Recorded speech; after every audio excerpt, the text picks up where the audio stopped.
Hey, Hi. congratulations on this film, When I'm a Moth. Oh, thank you.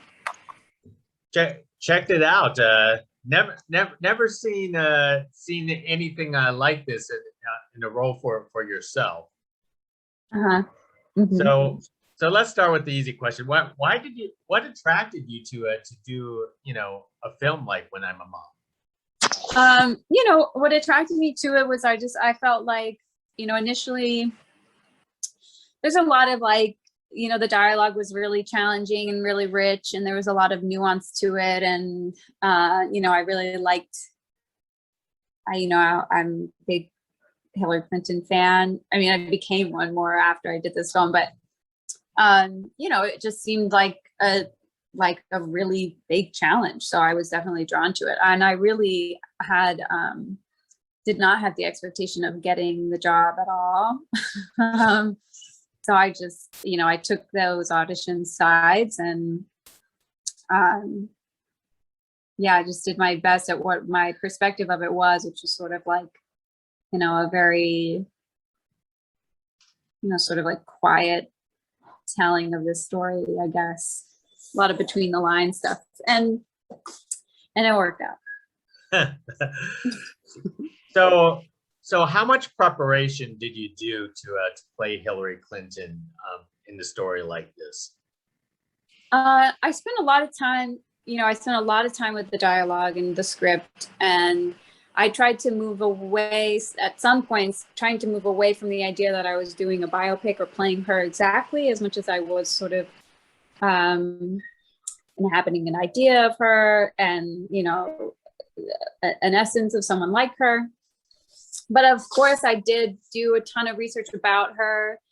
I read everything I could read. I spent a lot of time listening to her speak. I think she's such a beautiful speaker, especially when she was young, like her, her valedictorian speeches. And what else? There's another thing. A lot of that. And in that process, sort of getting like a deeper understanding of her trajectory and her education and her career, and how, just how incredibly powerful and unique and brave she was to be as incredibly brave and unique as she was during that time. I just really was so sort of enamored with her. And it was especially interesting because, we were making and shooting this movie during the election, during her campaign, like sort of towards the end of it. So it was definitely like I had bigger feelings about it because I felt so invested in her career and her journey and who she was. And, I admire her so much. During this entire process, obviously you liked her a lot more now, but was there anything that actually surprised you that you end up learning about her? No, I don't think I necessarily was surprised. But I guess the biggest surprise was how much I related to her, how much I felt, connected to her as like a young woman who's like really trying to like take some space for herself and, break down some sort of barriers or ideas of her that people have. Now, before you took on the role, have you heard of this Summer of '69 story that's mentioned before, either by Hillary Clinton or in conversations?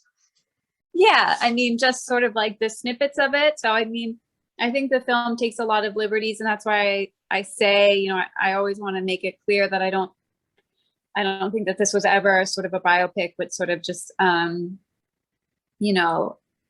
like an exciting sort of like fantasy of what that summer of '69 could have looked like for someone like her.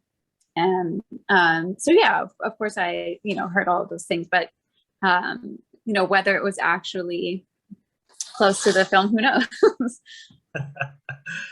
How did you feel about your transformation into Hillary Clinton, adopting the spectacles, the hair, the outfit? You know, I loved everything about that look. I had Zach wanted me to wear blue contacts, which is like that was the biggest challenge, I think, was getting those contacts in every day. I'd never worn contacts in my life. But I loved it. I love any sort of physical transformation when you're performing a role. I think it's always like that last missing piece. I think there's always like this sort of like a lot of self-doubt that you can have in yourself as an actor. Like, am I going to pull this thing off? Am I doing anything? I think I'm doing an accent, but I can't tell. Can people hear it? Is there even an accent to do? Like all of that kind of stuff. When you're building a character, I didn't want to be imitating anyone because I didn't want it to feel like I didn't want to take, I'm trying to think of the best way to say it. But yeah, anyway, the physical transformation part of it is always really fun. It kind of makes you feel like, okay, it like breathes life to it in a new way when you can see yourself transform. And I loved those glasses. I wish that I had taken them. How was working with your co-stars, TJ and Toshiji? They're amazing, like incredibly talented and incredibly kind. And, you know, it was like long, rainy days in cold, wet Vancouver weather. And I couldn't have asked for better partners and all of that. They were so, you know, it always means a lot to me when people can show up, be prepared, and be kind and resilient and be a team player. And both of those guys were all of those things. I felt really supported by the two of them.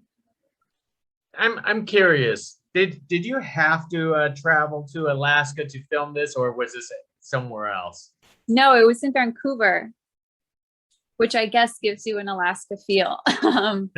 And, you know, those like really expansive sort of trees and views and all those things. So it really did work for Alaska. But no, we didn't go all the way there. Well, it was raining all the time, so I couldn't really tell for sure. Well, one more thing, Addison. Because the summer of '69, Hillary, you know, basically worked at a cannery, you know, slicing and dicing fish and everything. You didn't have to try to do that for this production, did you? There was a day that I spent with the fish.